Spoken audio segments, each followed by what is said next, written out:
Sebelum kita mulai pembelajaran, biar semuanya semangat untuk belajar pada pagi hari ini, silahkan berdiri. Kita menyanyikan salah satu lagu nasional yaitu Madura. Yuk silahkan duduk semuanya.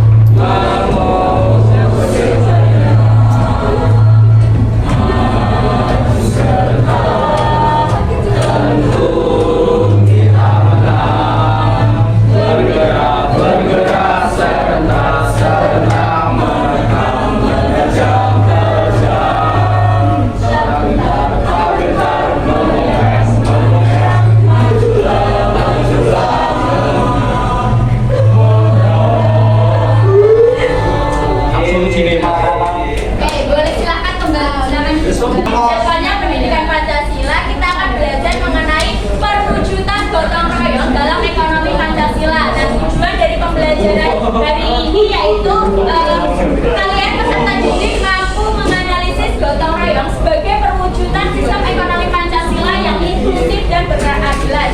Nah, ada yang tahu apa pengertian gotong royong atau pernah jalani gotong royong? Ada yang tahu siapa angkat tangan? Gotong royong ada yang tahu nggak pengertiannya apa? Bisa dibuka LKS-nya atau buku paketnya? Gotong royong ya betul, kerjasama. Terus ada pengertian lain? Bentuknya salah satu bentuk gotong royong kerja bakti. Oke, jadi gotong royong ini itu adalah kegiatan yang dilakukan secara bersama-sama untuk mencapai tujuan bersama untuk kepentingan bersama. Jadi tadi kan dari gotong royong itu kan usaha bersama ya untuk mencapai tujuan bersama. Ada yang tahu nggak bagaimana masyarakat itu dapat menerapkan prinsip gotong royong untuk mendukung perekonomian yang sesuai dengan nilai-nilai Pancasila? Nggak tahu? Belum tahu? Mungkin di sini bapak atau ibu kalian atau kalian mungkin punya usaha di rumah atau UMKM? Ada yang punya? Atau kalian mungkin punya usaha sendiri? Siapa David punya usaha? Atau orang tuanya ada usaha di rumah kan? Jualan abon.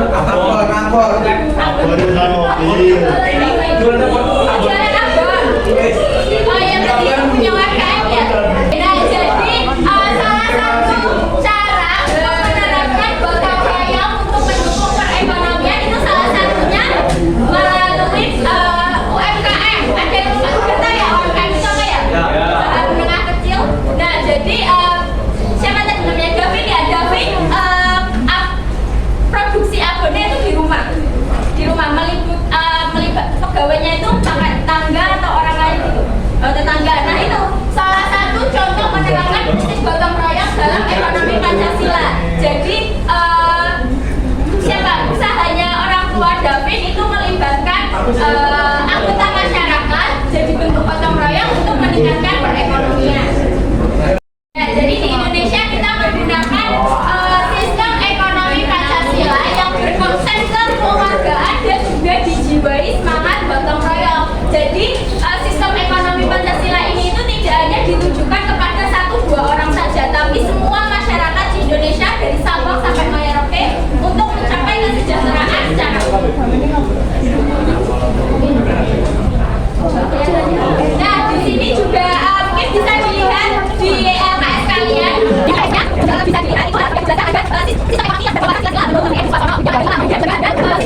selanjutnya kita kasih keterangan rakyat Indonesia. Seperti tadi juga Indonesia adalah negara kesejahteraan sebagai jalur pada kemerdekaan. Negara kesejahteraan itu apa? Negara yang sederhana oleh pemerintah demokratis yang bertujuan untuk meningkatkan kesejahteraan dan keadilan sosial di masyarakat. Jadi yang berusaha pemerintah harus bisa melakukan visi kekayaan negara besar dan lain maka oleh semua masyarakat itu secara keseluruhan. Ada yang tahu tidak korupsi 200 triliun. Kita contoh dia sekarang dalam pengembangan kekayaan negara harusnya itu jadi kekayaan negara yang dimiliki oleh satu dua orang atau suatu kelompok. Dan di sini menurut tujuannya negara itu berada dalam keadaan sosial ada 4 cara bisa dibaca Rachna. Empat, peran dalam mewujudkan keadilan sosial atau dibilang itu apa?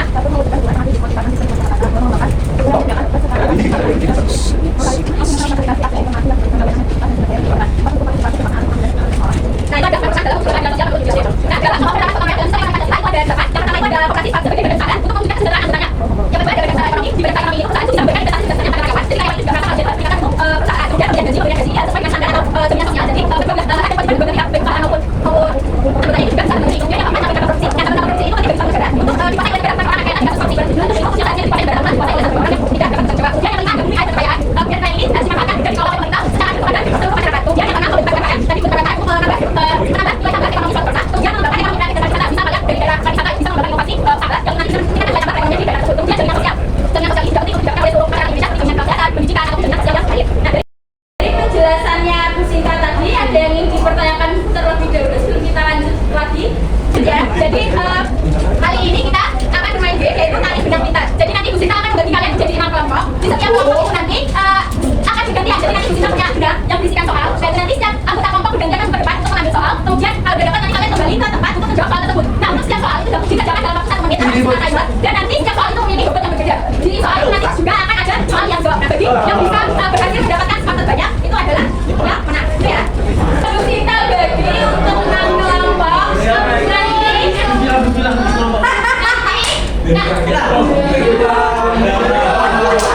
Oke, untuk kelompok yang pertama di sini, kelompok yang pertama, kelompok 3, 4, 5, dan 6.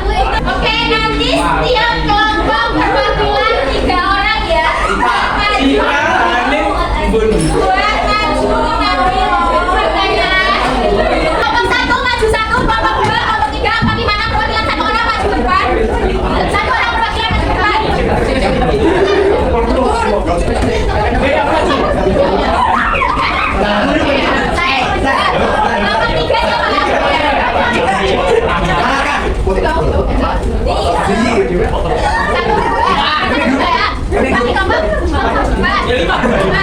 Oke, sekarang kalian bisa ambil soalnya ya.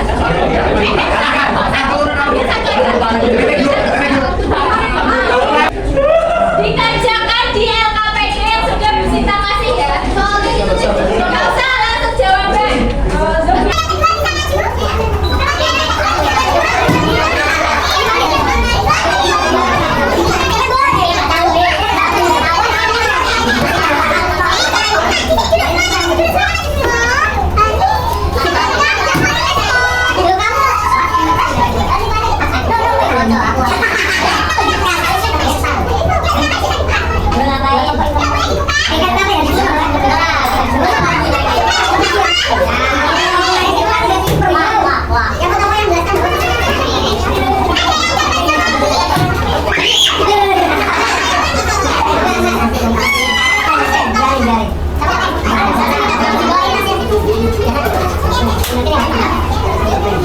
Kelompok 1 soal pertama apa?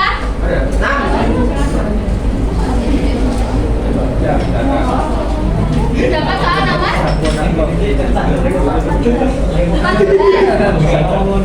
Oke, diperhatikan soal nomor 14 apa? Soal nomor 14 silakan dibaca. Pasal berapa dalam UUD ini?